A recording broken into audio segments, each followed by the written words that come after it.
Alright, ladies and gentlemen, hello and welcome to another episode of my FM21 save with Ajax. We are here as promised for the game against Borussia Dortmund. We're playing away from home, so we're using a kind of more cautious tactic. I'll get to that in just a second. First, let's take a look at the schedule since last time out.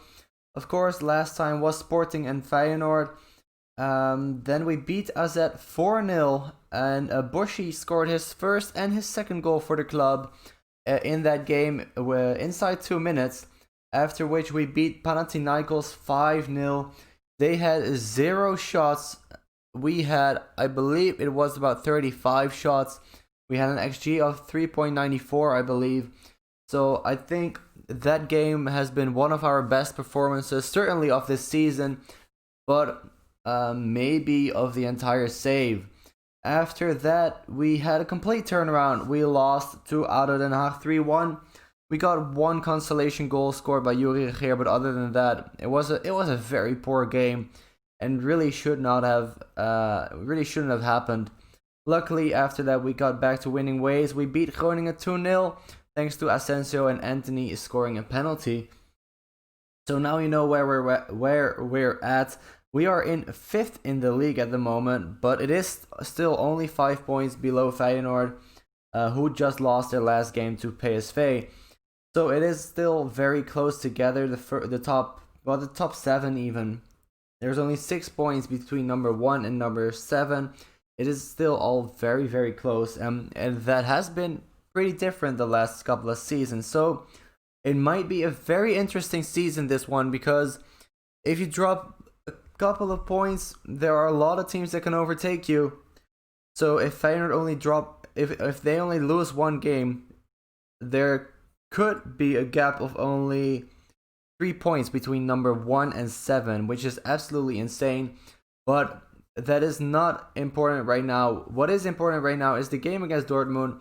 This is the tactic that we're using. It is a standard counter attack, and hopefully it will work in our favor. If not, then we can switch to our 4-2-3-1 again. But this is going to be the starting 11. Onana, Frimpong, Markovic, Rensch, and Ruggeri, because Gvardio is injured. Bermudez, Thiago, Kudus, Anthony, Asensio, and Traore. So Unovar is back from his injury. Dolberg is injured a little bit. Gvardio, as well as Justin Kluivert, picked up a little injury a couple of weeks ago. But let's just get straight into the game. As of right now, of course, as you just saw, we have 6 points from 2 games in the Champions League group stage. So we are in a very, very good position. But this game could be crucial to who reaches first place in the group and who reaches second place. And of course, more coefficient points, as well as 2.7 million euros if you do get the win, which is all very important. And I just noticed already that Dortmund are using Justin Bijlo, who in real life is the keeper from Feyenoord, as their goalkeeper, as Jude Bellingham opens the score after just 3.5 minutes played. And they could double that lead 1.5 minutes later, and they do, thanks to Mats Hummels. So I don't think we can put this down to the tactic that we concede 2 goals within 4 minutes. So we're just going to have to wait and see if we can do something with this. But if it stays like this, we probably do have to change to the more positive formation. So, again, not a lot has happened in between. The game against Panathinaikos was our 200th game in charge of Ajax. And what a game it was. As I said, we had an extremely good performance. So very happy for that game to be our milestone game, as Dortmund score a third here, and that is already my signal that we're gonna swap to the more attacking tactic, and let's get Kudus as attacking mid. So we don't have to make any personnel changes, but we do have to make a lot of tactical changes because it's not working out at all. We do have a free kick here as Ruggeri gets taken down, but it's not looking too good, not at all. We're losing 3-0 at the end of the first half here. So we're going to have to try our best to completely turn that around in the second half. But it's going to be very, very difficult. I do have faith in the boys though. So maybe at least a draw would be good It is away from home. It is a very good team as Jude Bellingham makes it 4-0 even before the break. We're playing absolutely horrendously, and it's not even down to the tactic anymore. They're using Wijndal too. It's not even down to the tactic. It's just that we're playing so incredibly badly, and I do not know why. We've had a couple of more games like this where we just weren't playing well enough, and we're gonna have to change something drastically in the second half. But I don't really know what to change tactic-wise. Maybe we can swap to the 4-4-2 if they get another goal here. You know what? We're gonna do it anyway. We're gonna swap to the 4-4-2. We're gonna get Bermudez out of there for Bushy and Univar for Kudus because he's not playing well at all. Range, the same goes for him. Get Alvarez on there. So making 3 changes very early on, but I think we have to, looking at the score right now, as Traore misses an open chance. Well, it wasn't really an open chance, but it was the best chance that we've had so far. And that says a lot about how badly we are playing right now. So, one more thing has happened in between, and it's a very good thing actually. It is the fact that we are on and we still are, because this game doesn't count, we are on a 40-plus game unbeaten streak at home. So that is why I said this game doesn't count, because we are playing away from home right now, just like the other Den Haag game was away from home. But a 40 streak unbeaten at home is very good. That just shows how much of a fortress the Johan Cruyff Arena is to us, as Dortmund get their 5th probably here. No, a good save by Onana actually. And actually, having said this, since we swapped to the 4-4-2, we haven't conceded a goal yet. I mean, it has only been about 5 minutes, but it is still very good. Maybe we should have started with a 4-4-2. But I was being positive. I thought, again, stupidly so, but I thought, well, we're going to use a different tactic today, because why not? Even though the other tactics have been working over the last few weeks, let's switch that around. Yeah, let's not do that anymore, because you see what happens if we do. We lose 4-0. Again, it is away from home against a very good team. They're only 1 point ahead of us. Let's see, where did they even finish last season? Alright, so Bayern have won it a couple of years in a row. But where did they finish last season? It was in 2nd place, 8 points below Bayern. But we lose out on the game. And yeah, that just hurts a lot. I'm going to look at the analysis again, but I'm going to remember to save the game before I do. But I'm going to look at the analysis and see what we can change to that defensive tactic to make it better for a future game. So, I will see you guys for that game against Almere City in just a second. And here we are for the second game of the episode. It is going to be against Almere City at home. Should be a quite easy match. So, let's just get straight into it and see how well we will do. So in goal, Onana will start, Frimpong, Bermudez, Range and Thiago for the defense, Regeer and Gravenberg for the midfield, in front of them Anthony, Gonzalez and Asensio, and Lassina Traore at striker. So I'm hoping for a big score. As I said, we should be beating them quite easily, and we have been performing okay over the past few weeks, except for that game against Dortmund that you just saw, of course. That 4-0 loss wasn't really something to be proud of. As you saw, we used the defensive tactic there. We're back to the 4-2-3-1, which worked so well against Panathinaikos in a 5-0 win, and in a couple of other games too. So I'm hoping that it will work just as well against Almere City. You know, theoretically, if we beat Panathinaikos 5-0 with this tactic, we should be beating Almere City with about 15-0, to be quite honest with you. But it's probably not going to be like that. Although we do get a penalty quite early on in the match, or at least I think we're going to get a penalty. The referee is going to look at the VAR, and hopefully they will give us it. And there we go. What is going to be the decision? It's not a penalty. Alright, well, then we just might as well have carried on and not blown the whistle, ref. Thank you very much.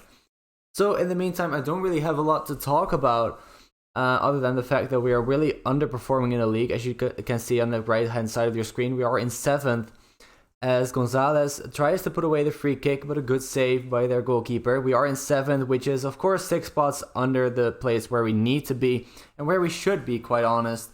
So, Again, hopefully we'll pick up 3 points here. Then we'll move up to about 5th or 4th, maybe even, depending on our goal difference.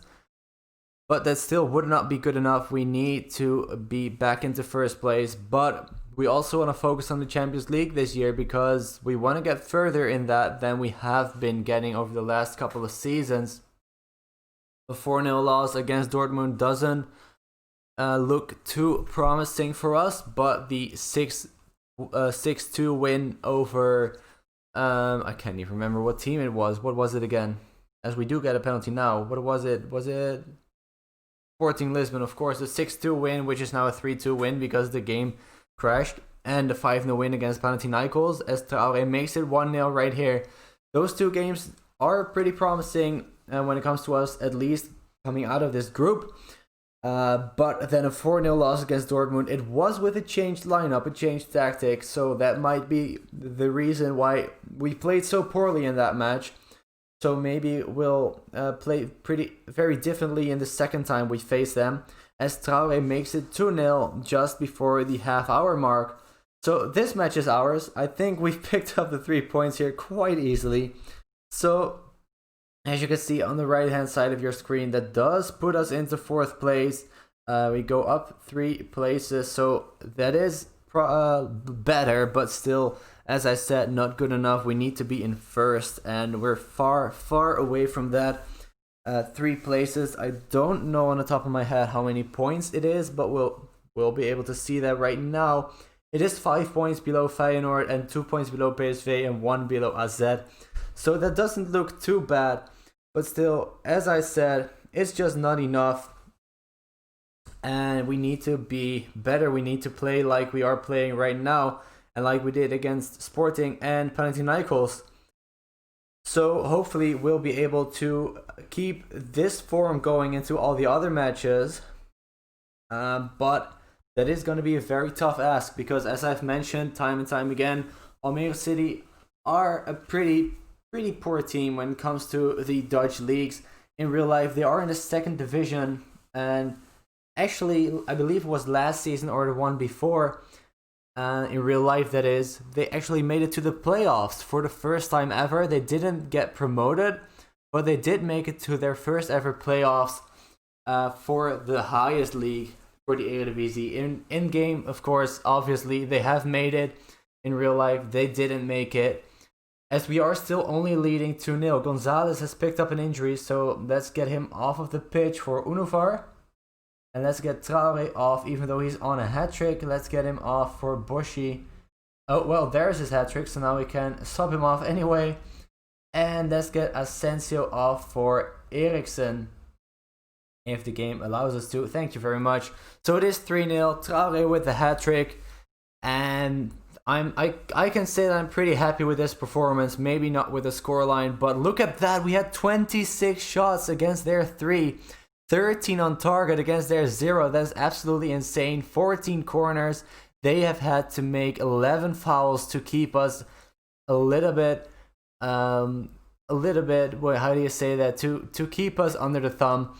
Well, they couldn't, but a little bit more than how it would be if they would not have made those 11 fouls. And there's the final whistle. They have an XG of 0.24, and we have 3.89. So we have been way better, as we should have. So I think we can be proud of the boys for this match. And we go straight on to the next one, in, of course, off camera. Gonzalez luckily only injured for 1 to 2 days. Let's take a look at the schedule. And depending on how the group is looking, which is pretty okay right now, that is going to be the decisive factor in what games we're going to do live for our next episode. I think the next game against Dortmund is going to be really important, but I don't think that that is way too early if I'm going to show that one. So what I'm going to do is get to the Sporting game. So Sporting and VVV, because by that time we should be qualified, and maybe we can. You know what? I'm not gonna. Don't pin me down on it just yet. It's either gonna be Sporting and VVV or Heracles and Panathinaikos, depending on how the group is looking by the time we get there. But this has been all for this episode. Thank you guys so much for watching. Please leave a like if you've enjoyed it and subscribe as well if you haven't already. And I'll see you guys very soon. Bye bye.